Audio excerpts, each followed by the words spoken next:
आगे फिर भगवान कहते हैं, मया ततमिदं सर्वं जगत व्यक्तमूर्तिना मस्थानि सर्वभूतानि न चाहं तेषु अवस्थितः। मया ततम् इदं सर्वं जगत अव्यक्तमूर्तिना मत्स्थानि सर्वभूतानि न च अहम तेषु अवस्थितः। हे अर्जुन, मुझ सच्चिदानंद घन परमात्मा से यह सब जगत जल से बर्फ से सदृश परिपूर्ण है और सर्वभूतानि सर्वभूत मेरे अंतर्गत संकल्प के आधार स्थित है। इसीलिए वास्तव में मैं उनमें स्थित नहीं हूँ। भगवान यहाँ पर अति सूक्ष्माति सूक्ष्म तत्व को ही कहते हैं।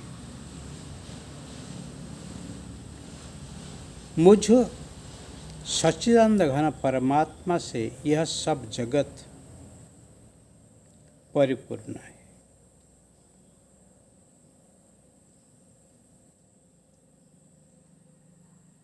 जैसे जल से ही बर्फ बनते हैं, परंतु बर्फ क्या है? भले अलग दिखता है, परंतु वो ही जल है। जल के सिवाय कुछ नहीं। इसे सर्वभूत मेरे से उत्पन्न है। मतलब एक हम बहुश्याम, एक समय अनेक बनो। ईशावास्यमिदगम सर्वम इत्कंच जगत्याम जगत।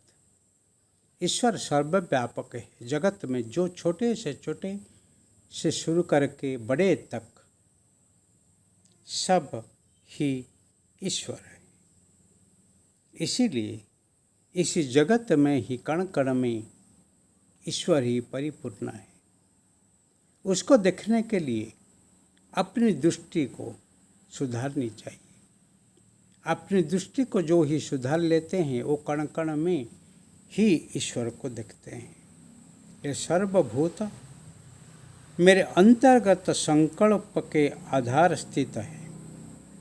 वो जो परमात्मा का संकल्प है, जो ईश्वरीय संकल्प है, वो संकल्प मात्र से ही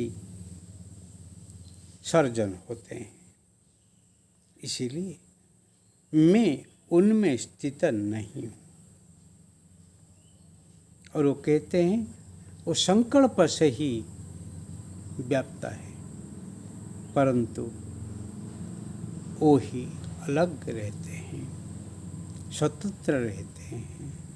वो उसी के जगत में वो बंधा ही नहीं गए हैं। जैसे एक स्पाइडर उनके जाल को ही तैयार करता है, वो रहता है, फिर भी उसी से वो अलग है। उनका लाड़ से ही उनका जाल बनता है, परंतु वो जाल नहीं है।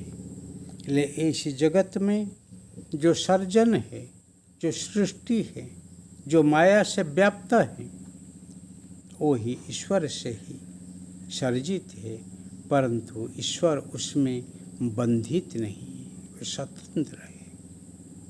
इसीलिए जीवन में ऐसे रहो, जग में रहो, जग मन से त्यागो। जगत में रहो, परंतु मन से ही जगत को त्याग करो।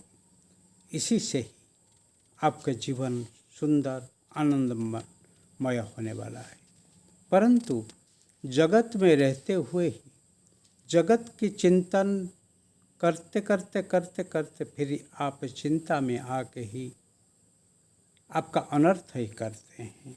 इसीलिए जगत में रहो, परंतु जगत आप मन के अंदर, विचार के अंदर रह के ही तनाव नहीं करें।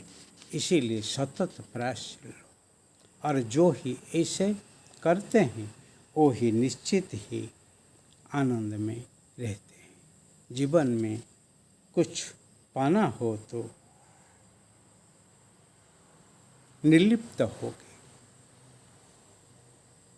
रहो, फिर देखो उसमें मस्ती है।